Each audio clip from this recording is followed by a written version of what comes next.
Hello बच्चों, मैं आपको करा रहा हूँ आज आपकी 6.6 और 6.7 की problem. That is question number 3 exercise 6.6। ये बच्चों ने मुझसे पूछा था कि सर आप ये बता दीजिएगा। इसमें एक लाइन जो बनी इससे आप लोग कंफ्यूज हो गए होंगे। क्वेश्चन गिवन था TC is a linear function. TC is a linear function, it means total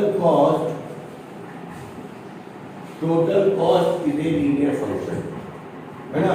linear function हमेशा ax प्लस b की फॉर्म में माना जाता है। अगर कोई लीनियर फंक्शन है तो उसमें x की टर्म एक कांस्टेंट, अगर क्वाड्रेटिक होती तो एक ax square plus bx plus c होगा। Clear. Total cost is this. तो ये आप लोगों को काम करना था। इसके बाद का काम आपके लिए आसान है, मुझे उम्मीद है आप लोग इसके अकॉर्डिंगली कर लेंगे। क्या कहता है क्वेश्चन, जरा देखें। For 75 units, the cost is 275. When x is equal to 75,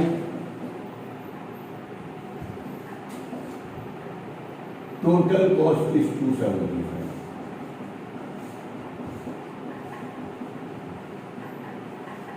That is equation 1. When x is equal to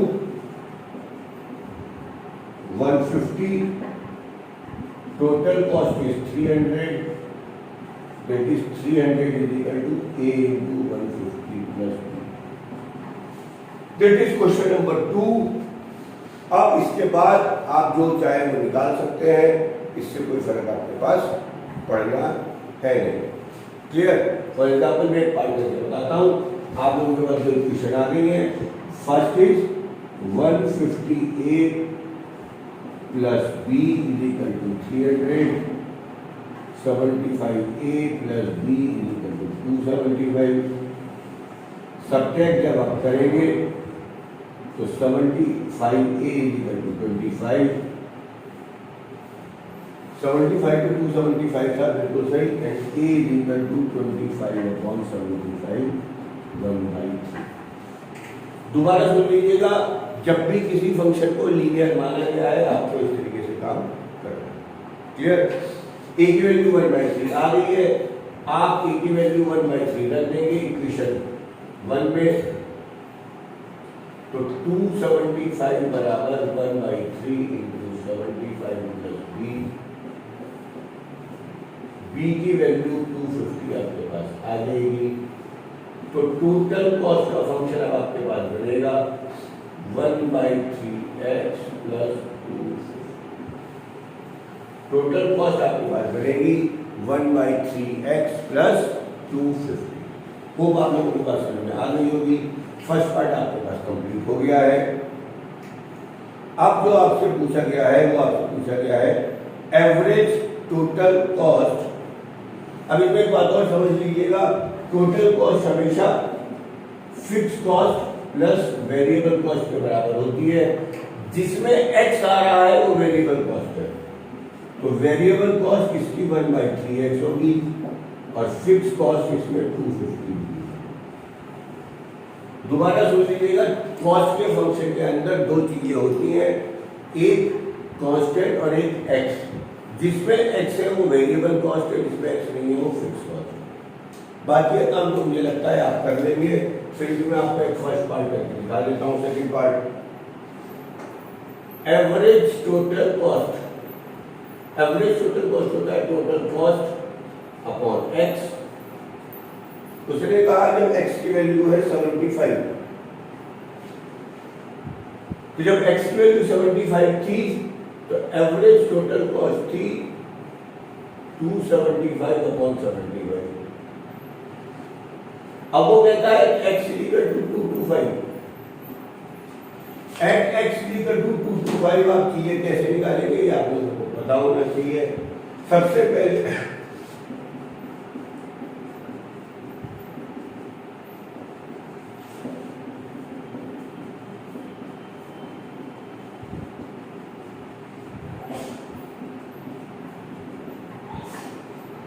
total cost है 225 इज 325 रुपीज।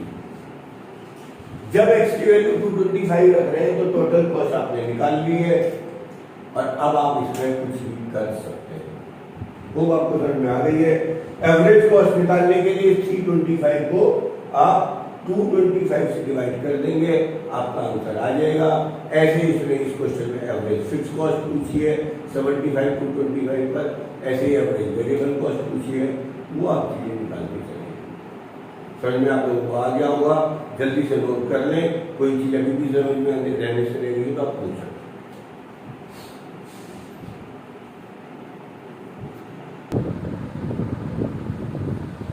हेलो बच्चों जी, मैं आपको कराने वाला हूँ एक्सरसाइज 6.7 का क्वेश्चन नंबर 1 जो आप लोगों की डिमांड में आया है।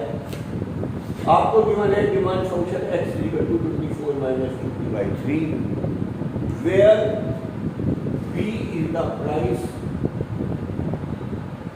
And x is the unit. Where p is the price and x is the unit. अब आपको मैं इसको बता देता हूँ क्या आप लोग करना चाहते हैं, क्या करना है।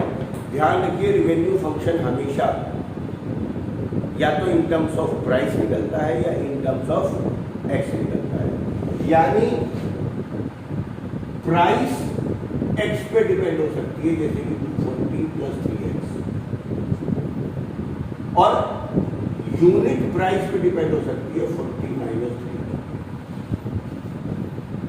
दोबारा सुनिएगा, आपकी प्राइस डिपेंड कर सकती है आप कितनी यूनिट्स बनाते हैं। इसका रिवर्स भी हो सकता है, आप कितनी यूनिट प्रोड्यूस करेंगे ये उसकी प्राइस पर भी डिपेंड कर सकता है। तो ध्यान रखिएगा, डिमांड फंक्शन x का इन टर्म्स ऑफ p भी निकाल सकते हैं, p का इन टर्म्स ऑफ x भी निकाल सकते हैं, बट दोनों ही केस में रिवेन्यू फंक्शन हमेशा x इंटू p होता है। Revenue function x into p होता है। x की वैल्यू दी है 24 माइनस 2p/3 और प्राइस तो प्राइस है क्योंकि उसने revenue function in terms of p माना है, तो ये हो जाएगा 24p माइनस 2p² अपॉन 3। जब आप दोनों का करेंगे ये आ जाएगा 8p माइनस 2/3। यही आप लोगों का आंसर था। तो उम्मीद ये है आप लोगों को इसमें कोई दिक्कत नहीं आई होगी, आप लोगों को समझ में आ जाएगा। जल्दी से नोट करें, वो एक टेस्टर यहाँ भी दो।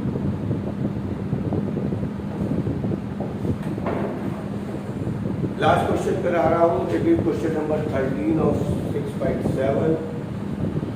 Demand function x is given by this and average cost is 20 rupees per unit। आपको cost value profit and break even value मिला है। क्लियर? सबसे पहला काम मैंने अभी बताया था, रिवेन्यू जो होता है वो हमेशा x इंटू p होता है। रिवेन्यू आपका हमेशा x इंटू p होता है। x है आपके पास 1/9 और p तो आपके पास p रहेगा ही, तो इसका आंसर आ जाएगा p/9 245 माइनस 7।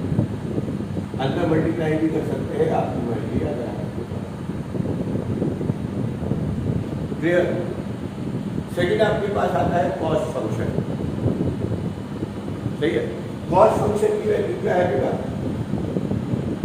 कॉस्ट फंक्शन हमेशा बराबर होता है, या उल्टा में मान लो तो इस क्वेश्चन में एवरेज कॉस्ट की वैल्यू, एवरेज कॉस्ट हमेशा टोटल कॉस्ट इनटू एक्स होती है।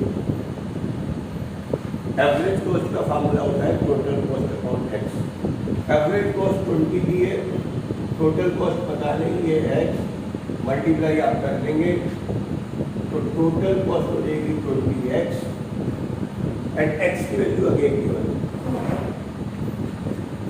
तो ये आपके पास आएगी x की वैल्यू करके 1/9 245 माइनस।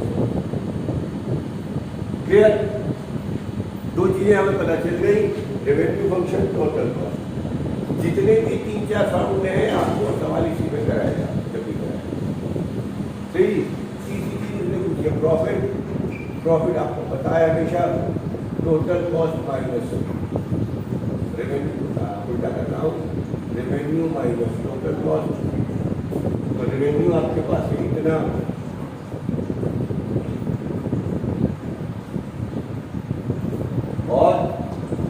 टोटल कॉस्ट आपके पास कितनी होगी।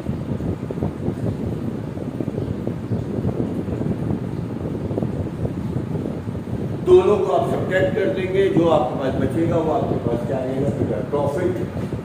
एंड फोर्थ पार्ट में उसने पूछा है ब्रेक इवन वैल्यू। आपको पता है ब्रेक इवन वैल्यू होती है जहाँ पर भी आपका रेवेन्यू प्रॉफिट जीरो होता है, तो जो भी प्रॉफिट का फंक्शन बचेगा अगर आप उसको जीरो रख देंगे तो आपके पास एक्स की वो वैल्यू आ जाएगी जिस पर आपका ब्रेक इवन पॉइंट। क्लियर? ये आपकी दो एक्सरसाइज खत्म हो गई, होपफुली आपका काम हो जाएगा।